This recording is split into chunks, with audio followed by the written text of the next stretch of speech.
A warm welcome back to your latest industry recap. From a major airline merger getting the all clear to Norse Atlantic Airways leasing out aircraft and Air Canada expanding its network, why not begin with talk of the airline merger? And that relates back to Korean Air and Asiana Airlines. I know there's been a big focus here on the channel in the last 18 months, and that is really only set to continue, with the US approving the merger, set to now greatly benefit the two companies. Initially reported by local media, the formal merger is coming together, following the US Department of Justice, or DOJ, giving the all clear, this also being the last governing body needing to do such a thing for the deal to move forward. Regulators worldwide always scrutinize such consolidation efforts because they fear how consumers and competitors will be treated if such a deal progresses. Previously, the South Korean-based airlines had obtained approval from all but the United States. Korean Air executives had hinted that their expectations were that approval would come through by year-end, and that has now occurred, with Air-Asiana Airlines being integrated into Korean Air and helping create now one of the largest airline groups in the world. While approval is one crucial pillar, the hard yards will begin now as a new Korean Air looks to be formed, with substantial increases in overall fleet employees and general assets.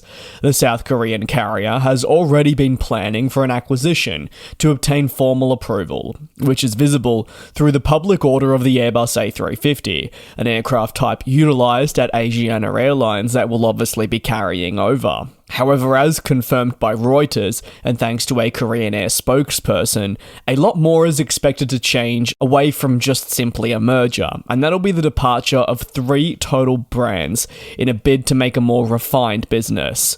Korean Air will axe Air Busan, Air Seoul, and obviously Asiana Airlines brandings, to look to consolidate into just one, Jin Air, which is already an established company. Think of this as a major low-cost alternative.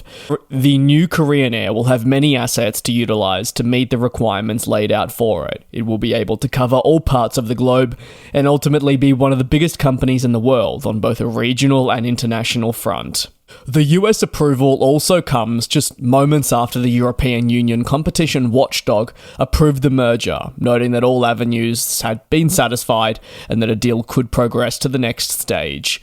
When the EU approval came through, there was strong reporting that the US had already informed Korean Air that they would not reject such a deal between the South Korean carriers, and that their approval would be imminent. The EU's approval largely rested on Korean Air's ability to amend certain conditions related to merger obligations, to make sure that competition would still be possible across key markets, including the freight division. Freight wasn't the only concern present, and the EU also discussed the idea of a remedy carrier. This is often used in airline mergers. In the case of the two I'm discussing today, T-Way Air was put forward as the company to take on certain services through aircraft, crew, and other required parts. This has been covered here on the channel before. Over to Norse Atlantic Airways, they're continuing their attempts to diversify themselves as a business and also become more sustainable through a new lease agreement. The agreement, announced at the end of November, follows a detailed letter of intent with a reputable but unnamed international airline, at least at the time of recording this video, under a wet lease arrangement. That wet lease arrangement will include 6 aircraft, all Boeing 787s, and while it remains subject to final adjustments and regulatory alongside corporate approvals, is a big move for Norse Atlantic. The company says that the estimated contract is valued in the region of USD 462 million over an extended term, and is part of Norse's continued efforts to ensure its long-term future in the business. 2 aircraft part of the agreement are expected to be deployed in February 2025, and an additional 4 planes are expected in September 2025. Norse Atlantic further stated that it would be entitled to the payment of 350 block hours per aircraft for each month that passes, and if those hours were to be exceeded, well then additional payments would be possible. While Norse Atlantic Airways remains a relatively new carrier in the industry, it has also long operated in a highly competitive market that can be challenging to survive in across the long term. As a result, while seasonal demand, such as in the summer months, can present fantastic results and opportunities during other parts of the year, the performance is something that will always be lacking and something that will always have associated question marks. Wet lease arrangements like these are not unfamiliar to Norse Atlantic, as they're looking extensively towards ACMI strategies alongside leases. It is important for airlines such as Norse to use their assets to the best of their advantage during the quieter months, even if this isn't, say, necessarily with their own scheduled passenger operations, but something different. Essentially finding the balance between solid performance across the summer months and then ensuring the assets are best utilised during the colder months has been a long battle that Norse is still attempting to win.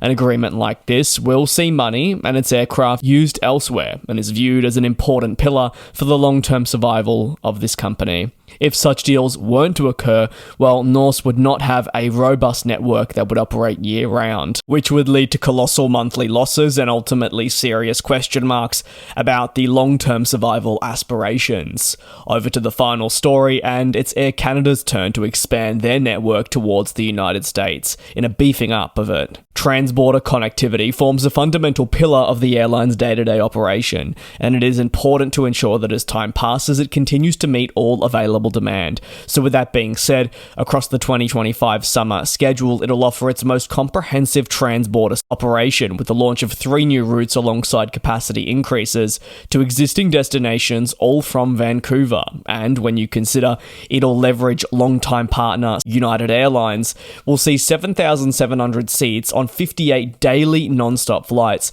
to 21 destinations in the United States. The overall increase that we're witnessing represents an 11% jump in seat capacity compared to the most recently concluded 2024 summer schedule, and all flights are also now available for booking. So what are the changes? Well, as part of this, Air Canada will launch service to Raleigh from Vancouver as AC 1068-1069 on the 4th of June 2025. Secondly, we will see non-stop service from Vancouver to Tampa. This will operate year-round from the 3rd of June 2025, with a twice-weekly departure, with, as mentioned, that twice-weekly service jetting off on Tuesdays and Saturdays as AC 1064-1065. Lastly, for the new routes, Air Canada will offer 4 weekly departures on a seasonal basis from 1 May through to Nashville, with the flight numbers 1310 and 1311. However, in addition to the new routes, Air Canada is also committed to increasing its capacity on networks that are already existing. That includes bumping up flights to Miami. Denver will also move up to 2 daily flights, representing a 21% increase in capacity from the most recent summer schedule. And lastly, Austin will see 2 additional weekly flights, bringing the total to 5. That'll conclude today's aviation news recap. Thank you very much for your support here on the channel. Please take care, do be safe, and I will indeed see you same place, same time tomorrow for your next industry recap. And we'll